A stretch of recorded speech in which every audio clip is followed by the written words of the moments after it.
Night 2 of the WWE 2020 draft is in the books. It was the final night, of course, last night on Monday Night Raw. We've got some very interesting picks, to say the least. We've got people staying on Monday Night Raw, but we actually had quite a few people come over from Friday Night SmackDown to Monday Night Raw. So what we're going to be doing in this video is doing a bit of an analysis of all of the picks that Monday Night Raw selected last night during the second and final night of the WWE draft, as well as picks that were selected on Raw Talk and also some free agent signings after all the selections were done. So we're going to be breaking them all down in this video. We're going to be talking specifically about Monday Night Raw selections in this video. We will be doing a separate video about Friday Night SmackDown's picks on the channel, so be sure to check that out too. But let's get straight into the selections made by the Red Brand.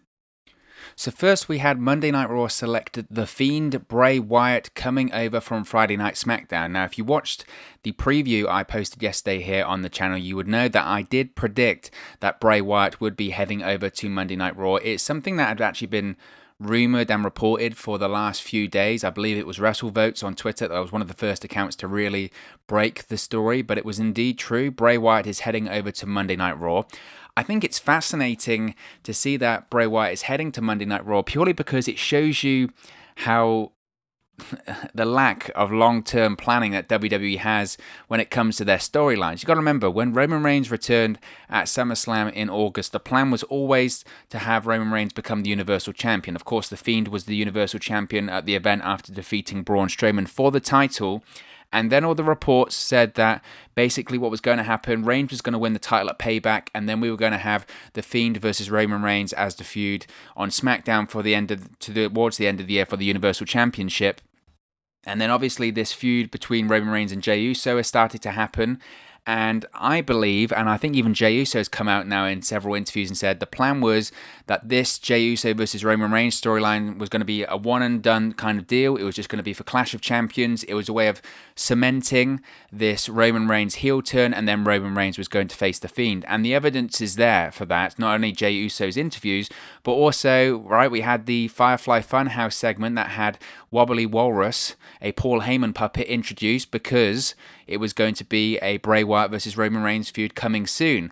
Now, obviously, the success of the Roman Reigns versus Jey Uso feud has changed that, because now Bray Wyatt versus Roman Reigns isn't going to happen for the foreseeable future anyway, and instead they focused more on the Fiend and Alexa Bliss storyline, and they've been both moved over to Monday Night Raw. We'll talk about Alexa Bliss later on in the video, but it shows that plans are always subject to change. Plans have changed, and Bray Wyatt will now be on the Red Brand. I'm excited about this. I am excited about this because obviously I was interested in a Fiend versus Roman Reigns feud, especially this new version of Roman Reigns, but I think the Fiend on Raw can do something really exciting. I'm really excited for what feels like an inevitable feud between the Fiend and Drew McIntyre. I think that can do massive business and big money. And I'm obviously, like everyone, really enjoying this Fiend and Alexa Bliss partnership. Of course, the Fiend and Alexa Bliss made their presence felt on Monday Night Raw last night. They attacked Andrade and Zelina Vega after Andrade's match against Angel Garza. They both hit Sister Abigail's at the same time. It was a fantastic spot. Everything that they've done, WWE, when it comes to the Fiend and the Alexa Bliss storyline has been fantastic. They've hit it out the park every time. It is the Joker and Harley Quinn of the WWE, and I think everyone's into that. It's different, it's unique. Alexa Bliss is absolutely hitting it out the park with her interactions with the Fiend. The Fiend, as I mentioned, everyone loves the Fiend character. I love the Fiend character. My only concern was that it was slightly becoming a little bit stale because they were just basically doing the same thing every time. Firefly Funhouse segment, Fiend match, domination. There was no character development. And I think this Fiend and Alexa Bliss storyline is really starting to show some character development, and it looks like we're going to continue that character development on Monday Night Raw. So I'm excited about this pick. I think it's an interesting one, and it opens up a whole different range of opponents for the Fiend to face. So I have no problems with this pick whatsoever. Next, we have Randy Orton is staying on Monday Night Raw. Not very surprising at all, this one. Of course, Randy Orton is scheduled to face Drew McIntyre at Hell in a Cell, inside Hell in a Cell for the WWE Championship. I think there was maybe some slight discussion that Randy Orton may be moving to SmackDown, considering how personal his feud is with Drew McIntyre. That how do you stop this feud? Obviously, the way to end this feud is having the Hell in a Cell match, but what do they do after that? Maybe because the feud is so personal and the attacks have been so personal that Randy Orton needed to go to SmackDown, but obviously they've decided against that. I still do think there's a huge possibility that Randy Orton wins the WWE Championship at Hell in a Cell, so again, that makes sense to keep him on Monday Night Raw. The reason I think he's going to win the WWE Championship, or at least there's a possibility of that, is that Randy Orton's going to have the feud against Edge. We know he's going to have the match against Edge at WrestleMania 37. It's been rumored that it's going to be an I Quit match. There's been rumored that it's going to be for the WWE Championship. That's why he could defeat Drew McIntyre at Hell in a Cell. Therefore, he has to be part of the Red Brand to be a part of that. And we know, obviously, Edge wasn't a part of this draft, but every appearance he's made since returning to WWE as an active member of the roster has been on Monday Night Raw, so I would assume that's no different. Therefore, if we're going to have this Randy Orton versus Edge feud continue when Edge returns, it will be on Monday Night Raw just as the same. So no surprise that the Viper is staying on Monday nights. Pick number 3 was Charlotte Flair, an interesting one because I mentioned that if a superstar was involved in either draft pool, whether it was on Friday Night SmackDown or Monday Night Raw, it was an indication that they were factored into upcoming storylines or current storylines. And we saw that with a few returns recently on Raw and SmackDown, whether it was Elias or Lars Sullivan. So Charlotte Flair obviously didn't make an appearance last night on Raw, but the fact that she has been a part of this draft says to me that she is factored in for upcoming storylines in the near future. Superstars that aren't currently active, whether it's Becky Lynch, Brock Lesnar, Jinder Mahal, and others, they weren't even listed in any draft pool. So the fact that Charlotte Flair has been listed in the draft pool and has been drafted to Monday Night Raw says to me that she's going to be returning to television fairly imminently. I think that it was wise of WWE to keep her on Monday Night Raw. They need bodies on Monday Night Raw, and they need stars on Monday Night Raw. As I mentioned, Becky Lynch is inactive.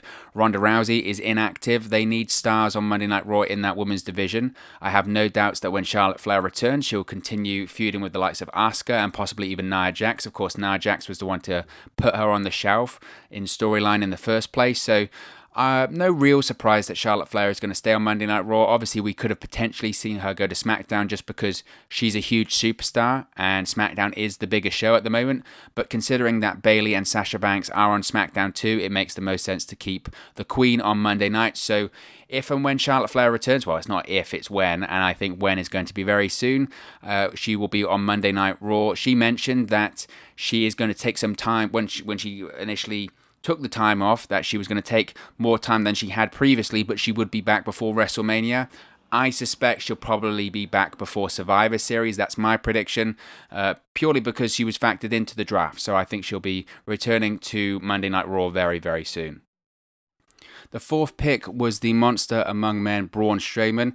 Again, this one wasn't surprising in the slightest. I mean, Braun Strowman had basically been a member of the Monday Night Raw roster before even being drafted. He's been appearing on Raw for the last 3-4 weeks at this point, ever since he lost that triple threat match at Payback involving The Fiend and Roman Reigns. He'd been on Raw Underground and then even appeared on Raw last week in an exhibition match. I just rolled my eyes so much when he had that exhibition match against Keith Lee, because their rationale behind that was, well, it's a SmackDown superstar versus a Raw superstar, but because it's an exhibition match, it doesn't count against the win-loss record of either Keith Lee or Braun Strowman. Like wins and losses actually matter in WWE, like anyone keeps track of that in WWE. They do in AEW because it's listed on the website and it factors into storylines, but when have they ever kept or paid attention to wins and losses in WWE? If it was the case, you would see that everyone is basically 50-50. So I rolled my eyes at that, but it just means that Braun Strowman will be officially a member of the Raw roster. It looks like he's going to continue his feud with Keith Lee on Monday Night Raw. I'm interested in that. Everyone's interested in seeing two big guys face off. So I think that will be money. He'll obviously continue his run in Raw Underground once that resumes too, even though that's been absent for 3 weeks now, so the signs are there for Raw Underground, but I do think it will come back eventually. So Braun Strowman officially on Monday Night Raw. He's got a match next week against Keith Lee on Monday Night Raw. He's also got a match Friday night on SmackDown for the Universal Championship against Roman Reigns, the season premiere of SmackDown, even though he's a Raw superstar.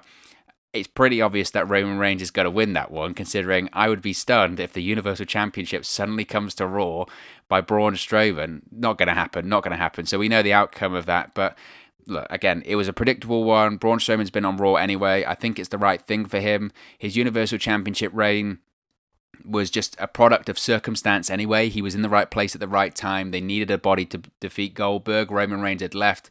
They didn't have anyone else available, so he became Universal Champion. Everyone would say that it was 18 months, maybe 2 years too late, and they tried. I think it was fairly... I wouldn't say it didn't work. It was just, again, he was the right place at the right time. They needed a body. I think he did as well as he could do, but it felt very flat. And mainly for that whole time he feuded with Bray Wyatt. And it was only once The Fiend got involved in that feud was any good. So, look, you give him credit. He did what he could do, and it didn't really... I don't want to say it didn't pay off because I felt he did as good as he could do. But I think the move to Monday Night Raw is the best thing for him right now. He's back being a heel. He's got a new look. I think this is the right thing for him. The fifth pick for Monday Night Raw from Friday Night SmackDown was Matt Riddle. Now, this one was interesting, very interesting, and caught me off guard. Personally, I felt that Matt Riddle was a shoo-in to stay on SmackDown, considering that he only made his debut on the Blue brand, in July or something like that, so only a few months ago. Ever since coming to SmackDown, all he's been involved in is that feud with King Corbin, so at least that means that feud is over, but I think it was very surprising. I remember hearing that report a couple of months ago when they released, those internal memos about who was the top 3 babyfaces on SmackDown at the time, and this is obviously before Roman Reigns returned at SummerSlam, but the top 3 babyfaces at the time, 1 was Braun Strowman because he was Universal Champion, 2 was Jeff Hardy, and 3 was Matt Riddle. All 3 guys have now been drafted to Monday Night Raw. How crazy is that? How much can change in such a short period of time? Now, obviously, people are talking about Matt Riddle for a variety of reasons at the moment, and I think this switch to Raw will continue to get people talking. People are going to say, is this related to the lawsuits? This is seen as a demotion. Raw, unfortunately, it's just a fact, is the B show right now. Is that a reason why Matt Riddle has been moved to Raw? Seth Rollins, he had that comment that he was asked about when he was drafted to SmackDown on Friday. They said, what about Matt Riddle? He said, I have no intention of working with Matt Riddle. I never want to work with Matt Riddle. There's rumors about heat there for comments that Matt Riddle and his wife made about Becky Lynch. And then Rollins is drafted to SmackDown. And next thing you know, Matt Riddle is drafted to Raw. You could look into that a variety of ways too. Maybe it's just a case of they've got plans for him on Monday Night Raw. I don't know. I think it's very interesting. They debuted him on SmackDown, which is the bigger show. It's on network TV. It gets the higher ratings. And then only a few months later, he's drafted over to Raw. And there was a lot of movement from SmackDown to Raw and from Raw to SmackDown on the show. I was actually very surprised, considering on a SmackDown there really wasn't that much movement from brand to brand. So this one did catch me off guard. I was surprised. I think he'll do well on Raw. I think his run on the main roster so far started off okay. Obviously, he had the match against AJ Styles, which I thought was very good. He got a victory, of course, over AJ Styles. He had the Intercontinental title match, which he lost. And then this feud with King Corbin has just been like anything King Corbin touches. Very bland, very boring.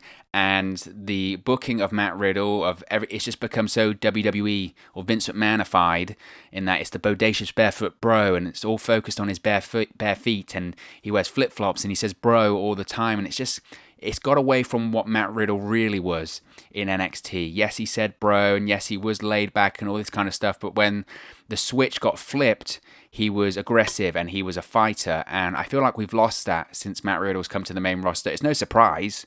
It's no surprise because that's how they book things on the main roster. But also, you do have to say, and you do have to mention it, there is a bit of a cloud of controversy after the whole speaking out movement. Whether or not you believe the allegations, whether or not they're true or not, it's murky waters. There's talks about lawsuits, allegations, affairs, all this kind of stuff has kind of followed Matt Riddle around since he's debuted on the main roster. And maybe, again, that's part of the reason that he's been moved to Raw, is to get him slightly out of the spotlight. Who knows? But it's an interesting pick that certainly caught me off guard for sure. The next pick, again, another pick moving from SmackDown to Raw, was Jeff Hardy, the former Intercontinental Champion. It makes sense now why Jeff Hardy dropped the Intercontinental Championship, because he is going to Monday Night Raw as well. And again, it was another move from SmackDown to Raw. That SmackDown mid-card has essentially just transferred over to Raw, and they've swapped with Raw. At this point, after we had Braun Strowman from SmackDown to Raw, Matt Riddle from SmackDown to Raw, and then Jeff Hardy from SmackDown to Raw, I started to say to myself, I'm all for switching brands and getting people into different environments, having different opponents, but it's very difficult to have different opponents when all of your opponents were on your previous brand with you. You know what I mean? I was saying, well, SmackDown is just becoming Raw and Raw is just becoming SmackDown at this point. I was very confused by this at this point. As I mentioned with Braun Strowman and Matt Riddle, it's interesting because a couple of months ago, the top 3 babyfaces on SmackDown in those Performance Center shows were Braun Strowman, Matt Riddle, and Jeff Hardy, and now they're all on Raw. Now, that isn't to say that there's heat with Jeff Hardy or anything like that, far from it. I'm just surprised. I'm just surprised because Jeff Hardy really was a featured player on SmackDown over the last, in 2020, ever since Jeff Hardy returned, he has been a very featured player. And again, it caught me off guard because I felt like out of Strowman, Riddle, and Hardy, maybe 2 of them at most would go across, but not all 3. It really did catch me off guard there. And again, I have no problem with people switching brands because it gives them different opponents, fresh opponents to face. But who is he going to face on Raw now? Because AJ Styles is on there. He's faced AJ Styles. Elias obviously returned as well. That's a SmackDown storyline that's been transferred to Raw. Raw becomes SmackDown. It was very surprising. I would have liked to have seen, a Jeff Hardy versus Seth Rollins feud, but we can't see that because Seth Rollins is now on SmackDown. I like the idea of potentially having Jeff Hardy going up against Drew McIntyre, WWE Championship. I think that would be fun. We can still see the Jeff Hardy versus The Fiend story on Monday Night Raw too. I'm excited maybe to see that. Jeff Hardy had teamed with Matt Riddle in recent weeks on SmackDown. Maybe they form a tag team. I'm not sure that's the best use of Jeff Hardy's time in WWE, to be quite honest. Would like to see maybe a Jeff Hardy versus Keith Lee feud. That could be a lot of fun too. There's options there, but again, there's a lot of ex-SmackDown superstars on Raw now, so much for super fresh opponents. I mean, even Randy Orton on Monday Night Raw. Jeff Hardy and Randy Orton had that feud, 2 years ago? I found it was a lot of fun, the screwdriver in the ear and that kind of deal, but we've seen it, even though it was a couple of years ago, so maybe they will revisit that, I don't know. But again, a pick that slightly caught me off guard, I must say. Pick number 7 for Monday Night Raw was Retribution, so that includes the leader of Retribution, Mustafa Ali, Mace, Slapjack, T-Bar, and Reckoning. Not really surprising on this one. Again, we knew that Retribution was probably going to stay on Monday Night Raw. I do find it humorous that a network like USA would draft a group that has been determined to destroy the show. Perhaps they just know the show's a big pile of garbage, so we'll get someone else to do it for them. I do think with Retribution, though, look, everyone's been critical of them, and I think rightfully so.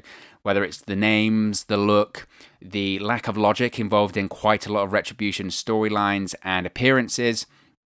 I like Mustafa Ali being the leader. Of course, Retribution didn't actually appear last night on Raw, which was confusing, but that's what that is. After they had Mustafa Ali as their leader, he didn't appear. Bear in mind, it was announced before the show, we're going to hear from Mustafa Ali and he's going to explain why he became the leader of Retribution, and he just didn't appear. So heavens knows what was going on backstage Monday Night Raw. I can only assume rewrites, because Raw used to be War, but now Raw is rewrites on Monday nights.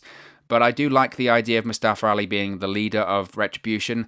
I really do hope that they use this Mustafa Ali as being the leader of Retribution as a way to tie up the Hacker storyline.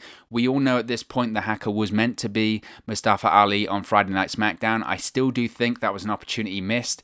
It was a storyline that genuinely had the attention of many people on social media and watching at home. It got a lot of buzz. Every time I spoke about it, I saw great response here on YouTube, and that's an indicator to me about how many people were interested and invested in the storyline. people like myself and lots of other people hate to see storylines not paid off. Even if it's in the worst payoff possible, at least you paid it off. You didn't leave the audience hanging.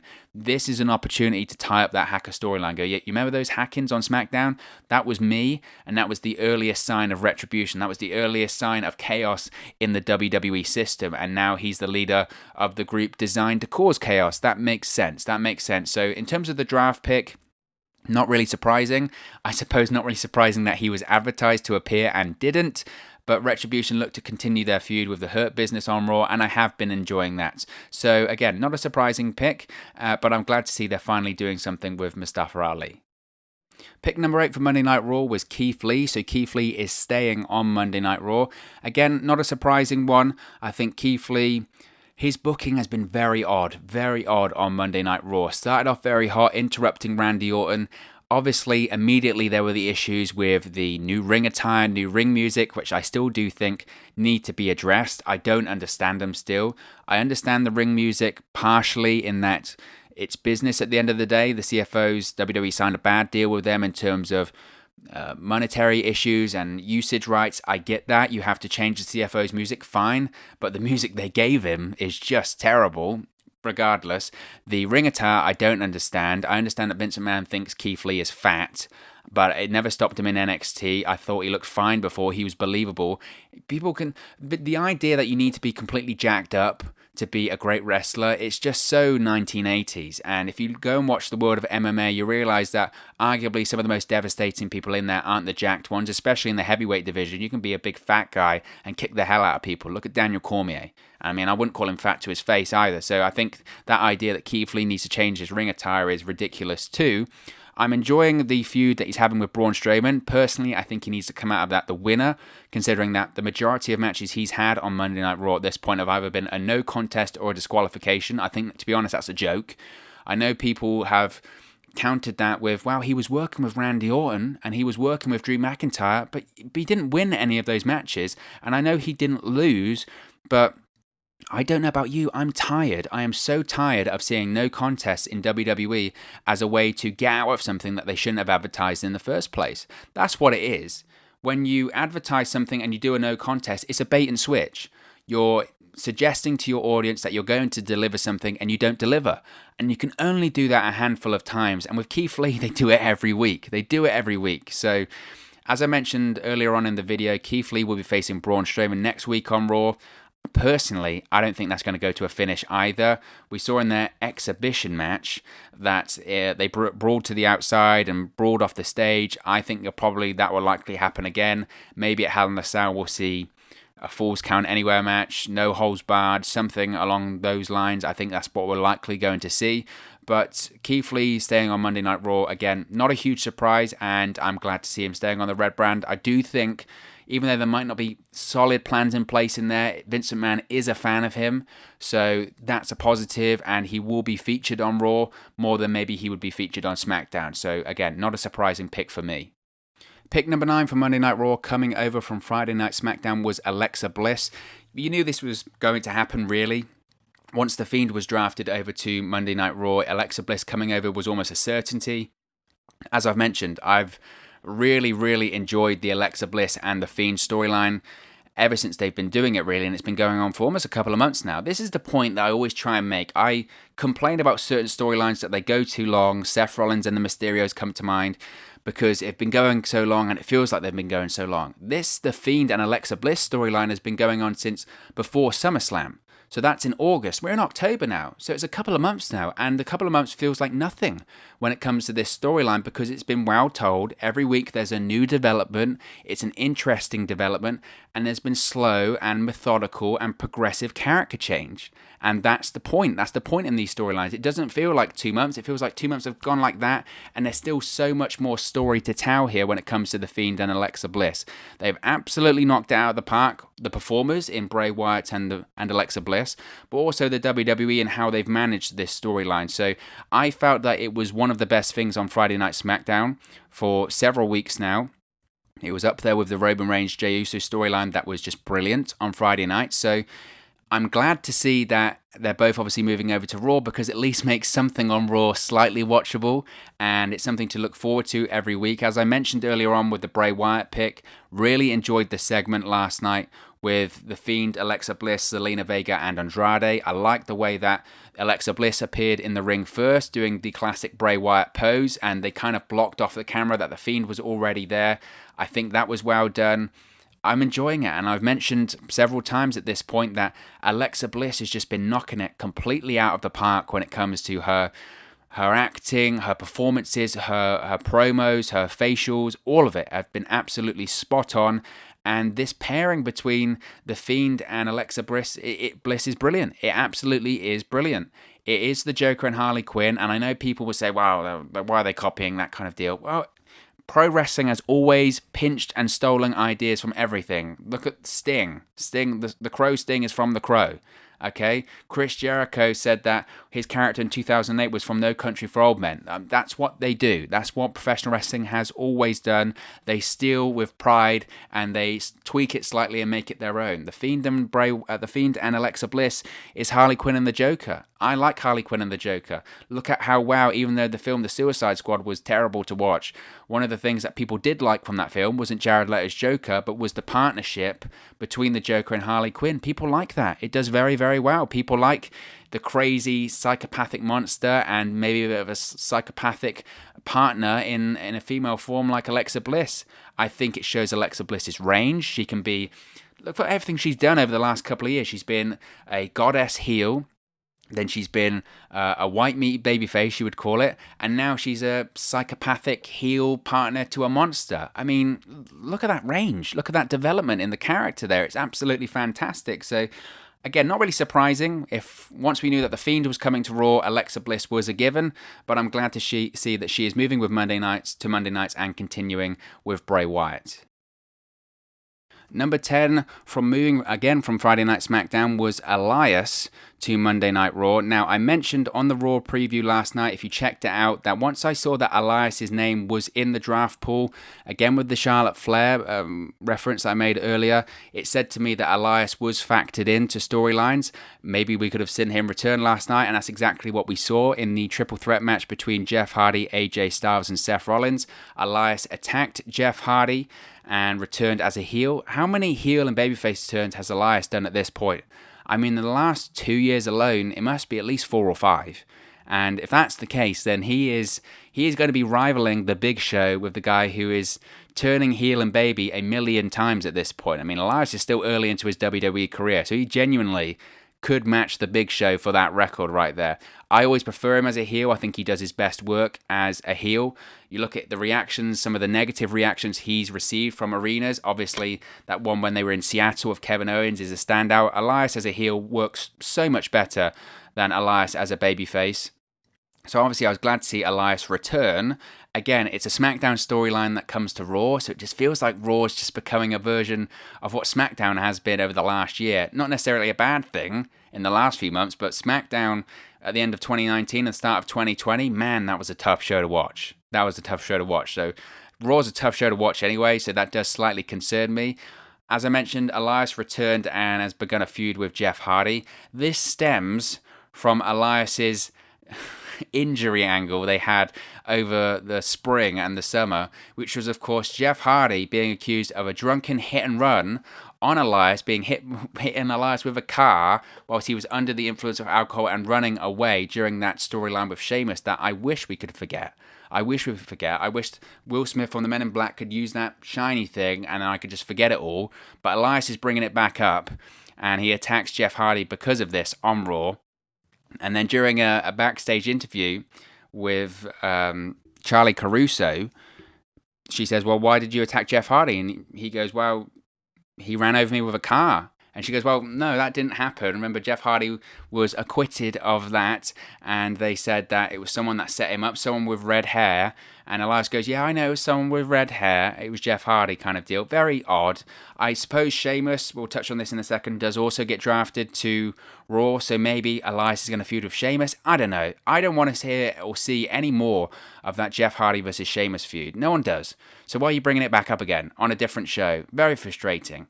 But at least Elias is back. I do like Elias. I do think he has a great upside. His promos, of course, are fantastic. Slightly injury prone over the last couple of years. He's had ankle injuries. Obviously, he was out recently with a pec injury. That's why they did that angle, was to write Elias off of TV. So you would wonder how many more times he's able to get injured before WWE starts to say, why are you getting injured all the time? Maybe you need to change something about the way you work out or whatever. So hopefully Elias can get a bit more time under his belt here on Raw without an injury, but good to see Elias back on WWE TV. Number 11, another pick from SmackDown to Raw was Lacey Evans. I was glad to see this, I must say, because again, I did feel that Monday Night Raw needed bodies in that women's division. Lacey Evans is a bit of a polarizing figure, isn't it? Again, they tried to turn her babyface on SmackDown, and I didn't have a massive problem with her babyface character, to be honest. I thought it was a bit of a shift, considering that she would have been this just complete, utter heel and nasty heel with that. But then on SmackDown, they start talking about her daughter, about overcoming, mental health issues, addiction issues, and she became a real... and focused on her military past and became a real sort of beacon of hope on SmackDown, feuded with Bayley and Sasha Banks, and now she's a heel again. She's back doing the exact same thing as she did before. Once she was drafted over to Raw, I immediately thought, here we go. She's going to be the first to challenge Asuka. Obviously, they had the dual-banded battle royal to close the show to crown the winner, to crown the number one contender, rather, of Asuka's Raw Women's Championship, and Alexa Bliss. Lacey Evans, easy for me to say, gotta get so tongue-tied here. Lacey Evans was one of the final competitors in there, and I thought, here we go, we're going to have Asuka versus Lacey Evans, but we didn't. We'll leave that spoiler later on. But I think she's a good pick for Raw, maybe does need a change of scenery. Obviously, Naomi was drafted to Raw on SmackDown, so who knows? Maybe we'll get a Lacey Evans-Naomi feud continuance, which I don't think anyone wants to see. But again, it's another star going from SmackDown to Raw, and Raw becomes SmackDown. That's what felt like it happened last night. Pick number 12, another pick from SmackDown to Raw. I'm going to say this about a million times because honestly, it happened about a million times last night, is Sheamus coming to Monday nights. Again, I was surprised at this one purely because as the night went on, I went, surely they're not going to have another person go from SmackDown to Raw. Surely not. But yes, the entirety of that SmackDown mid-card is coming to Monday Night Raw, which just, again, very surprising, because we have Jeff Hardy on Raw. Lord knows I don't want that feud to continue. But he just had a feud with Big E, so maybe they're glad they're saying, oh, Big E and Sheamus, now they're on different brands. Okay, whatever.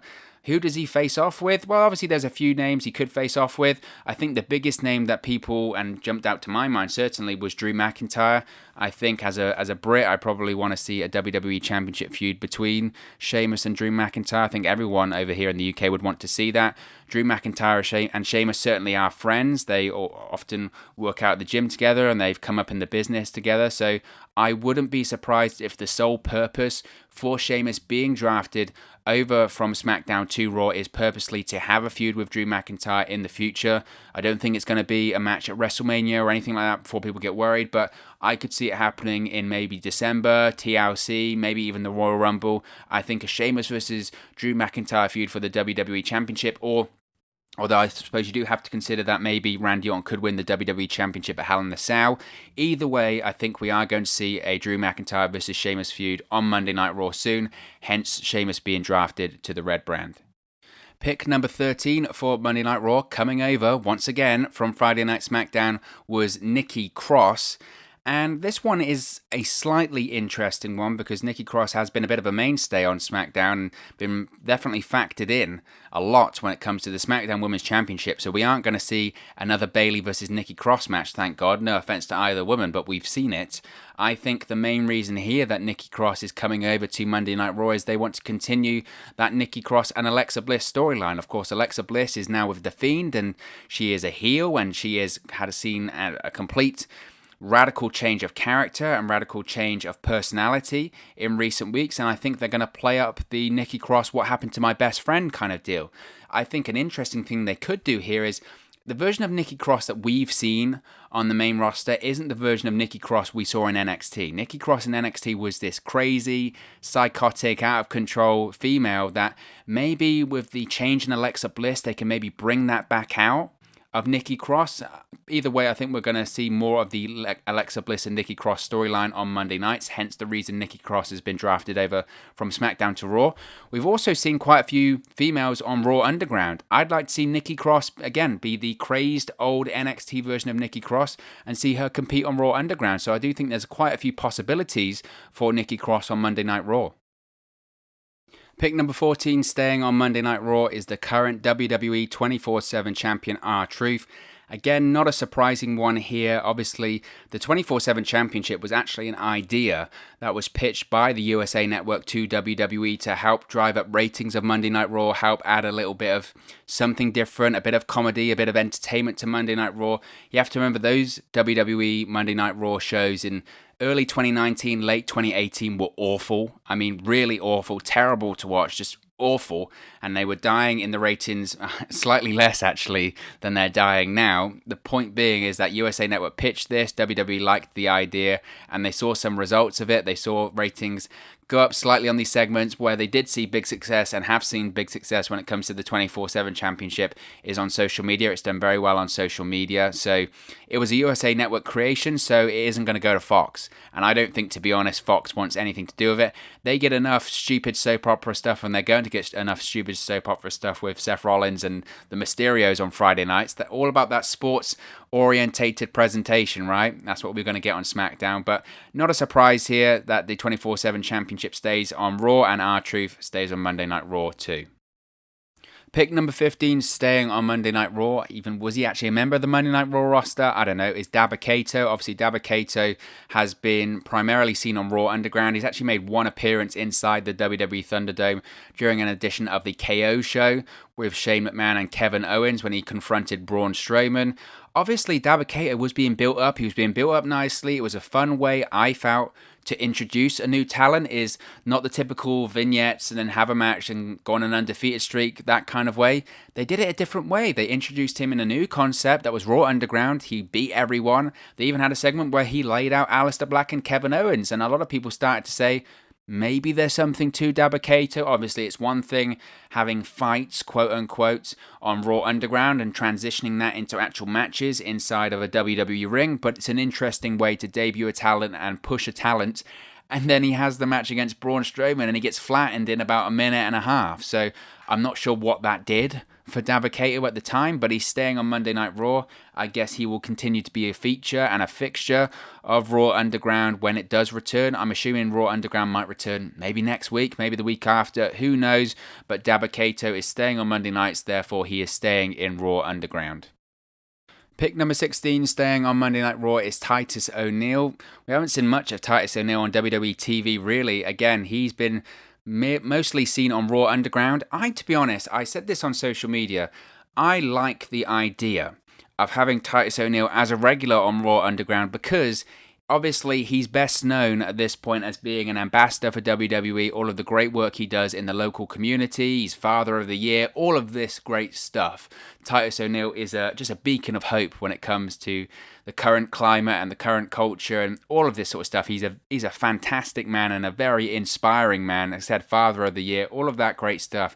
I don't know, I just like the idea of this guy being so mild-mannered, working with charities, being Father of the Year, and then on Monday nights going to this underground fight club and beating the hell out of people bare-knuckle style and getting the hell kicked out of himself as a way to release any rage or passion that he has, and that when he's outside of Raw Underground, again, he's this mild-mannered, you wouldn't even know he's got this aggression in him. I think there's something they could do there. But again, Titus O'Neil stays on Monday nights. Pick number 17, staying on Monday Night Raw, is Peyton Royce. Still don't understand why WWE decided to break up the Iconics. They established WWE Women's Tag Team Championships, then break up all of their female tag teams. Wouldn't you know it? But we've heard reports that Vince McMahon is very, very high on Peyton Royce, so maybe the reason she's staying on Monday Night Raw is because she is in line to get a push on Raw. Who knows? Obviously, she's no longer partnered up with Billie Kay, and actually Billie Kay has moved to SmackDown. She was signed as a free agent, I believe, on SmackDown. She wasn't actually drafted, but she was signed as a free agent. So definitely no more Iconics on Monday Night Raw, so this singles push of Peyton Royce, I guess, might happen. I still think we're probably going to see an Asuka versus Peyton Royce feud at some point. It looks like recently, even though when she split from Billie Kay, she looked like a heel, she became a babyface again. I don't know if Peyton Royce is a heel or a babyface at this point. I genuinely couldn't tell you. I'm sure we'll find out more. I will say this, I think her new entrance music is awful. I mean, absolutely awful. Billie Kay got the better entrance music there, absolutely. Her new entrance music is terrible. But it looks like Vince McMahon is a big fan, so Peyton Royce is in line for a push on Monday nights. Next up, staying on Monday Night Raw, is Akira Tozawa. Of course, Akira Tozawa with his ninjas, I guess. I guess we're still doing that, even though I don't know, I have my reservations about that gimmick. Obviously, you can tell why. But he's obviously staying on Monday Night Raw purely because the 24/7 Championship is staying on Monday Night Raw. We've seen him involved, obviously, the most with R-Truth over that 24/7 Championship. We've also seen Drew Gulak involved in recent weeks, involved in the 24/7 Championship too. He's also been drafted to Raw on Friday. So it looks like we're going to continue to see Akira Tozawa, R-Truth, and Drew Gulak now having these segments, vignettes, whatever you want to call them, over the 24/7 Championship. It's a shame because I feel like Akira Tozawa is capable of so much more, that he deserves better than a stupid ninja gimmick, which is dated in the 1980s, to be quite frank. But it looks like that's set to continue on Monday Night Raw. The 19th pick of Monday Night Raw's second night of the WWE Draft was Lana. And Lana earlier on in the evening was kicked to the curb by Natalya. They're no longer a tag team. I mentioned again, WWE, when it comes to those WWE Women's Tag Team Championships, they establish them, they break up all the tag teams. I felt that Natalya and Lana could be a fun tag team to face off against Nia Jax and Shayna Baszler, but Natalya ditched her. But now, Lana, if it wasn't for Drew McIntyre and Randy Orton brawling, would have ended Monday Night Raw after winning the Battle Royal, because Lana is the new number one contender for the Raw Women's Championship. And I must say, obviously the Lana versus Asuka match, it's got to be just Asuka destroys her. But I did like the fact that it was a shock ending, and I'm sure people were absolutely outraged that Lana won. There goes the idea of, Lana's buried because of Rusev. Well, she was put through the table about, was it 3-4 times or something like that, which it does tickle me, because there's obviously some form of bad blood there. There has to be when it comes to WWE and Miro now in AEW. But I do like the point that Lana, over the last few weeks was put through the announce table, 3-4 times, and now she's the number one contender for the Raw Women's Championship. Look, whatever you think about Lana, how good her acting is, how good her wrestling is, whatever that, she gets heat. She gets heat, and that's what she's supposed to do. So you can't have a go at her for that, in my opinion. She gets heat. She does the best that she's given. That whole Lashley storyline was awful. But all she can do is try and do her best with what she was given, and I felt that's what she did. Now, I don't think she's going to become the Raw Women's Champion. If she does, then we have a right to be outraged there, because that really shouldn't be happening. But I thought it was interesting. Yeah, in the grand scheme of things, it really doesn't matter. Now, the next couple of picks were announced on Raw Talk after Monday Night Raw had gone off the air. The first was the 20th pick for Monday Night Raw in Night 2 of the WWE Draft, which was Riddick Moss, the former 24/7 champion. Recently, of course, Moss has been appearing mostly on Raw Underground. I think he's looked pretty good.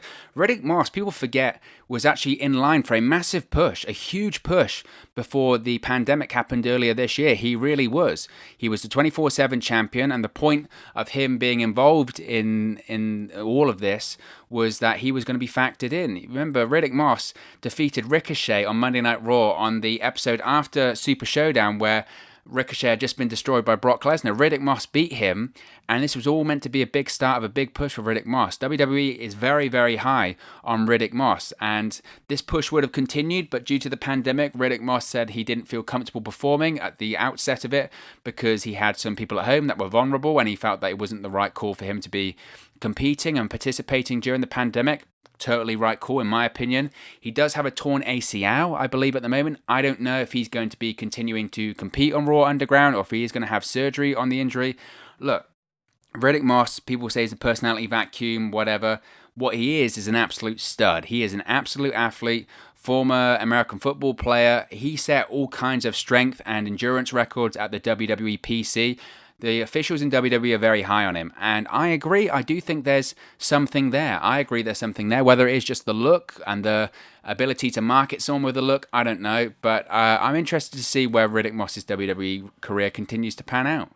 And finally, the final pick for Monday Night Raw in the 2020 WWE Draft was Arturo Ruas, who, of course, like with Riddick Moss, has been competing mainly in Raw Underground. He's a Brazilian Jiu-Jitsu, legit MMA fighter. I think there's an upside there. I really do. We haven't seen a lot of him on Raw Underground, but for what we have seen, I think he's been super, super impressive. He fits that environment perfectly. There are a lot of NXT superstars or Performance Center recruits that are legitimate former MMA fighters. Why not have them in an environment that they look comfortable in and make sense to their character? So I like Arturo Ruas. I think there is something there. So obviously no brainer. He wasn't going to get drafted to SmackDown. He was going to stay on Raw Underground. So that makes the most sense to me. And finally, some free agent signings were announced on social media too. Now, the free agents meant you weren't drafted in either night 1 or night 2, so you could be signed by whatever brand pleases. The Monday Night Raw signing so far has been Eric of the Viking Raiders. Of course, Eric, his partner, Ivar, is going to be out of action. It looks to be like at least a year. He just recently underwent neck surgery after the injury he sustained on Monday Night Raw a few weeks ago. So we hope that Ivar has a speedy recovery and returns to the ring eventually. As far as Eric goes, he also has just had surgery on an arm injury that has been bothering him, but he will be back fairly soon. I'm assuming that when Eric does come back, he'll be continuing in what the Viking Raiders were mainly doing prior to Ivar getting hurt, and that's appearing on Raw Underground. So don't be surprised if you see Eric when he does return as a regular participant on Raw Underground while his partner Ivar is on the shelf. And there you go, there are all of Raw's picks for Night 2 of the WWE 2020 Draft. What are your thoughts on Raw's picks? Let me know your thoughts in the comments section below. I'll be sure to respond and reply to all of your comments. Really enjoy interacting with you guys and chatting about wrestling and Raw on this channel. If you have enjoyed this video, please do smash a like on the like button as well. Really just helps out here on YouTube, go up the rankings and get into people's recommendation feeds if they haven't seen our videos previously. But most importantly, if you haven't already, please do subscribe to WrestleNews 365. You can do that by clicking the bottom right hand corner of the screen right now, or if you wait a few seconds, there will be a subscribe button at the end of this video along with another video for you to watch. We're about 25 subscribers away from that magic 1,000 number, so if you haven't already, please do subscribe. I really would appreciate it as we aim to hit that 1,000 subscriber mark. Thank you very much for watching, listening, streaming, or however you come across this video today, and I'll speak to you again very, very soon. Hey guys, thank you for watching, listening, streaming, or however you come across this video today. Be sure to click on the video on the right there to watch our next video, or click the bottom there to subscribe, or the bottom right hand corner. Thank you very much, and I'll speak to you again very soon.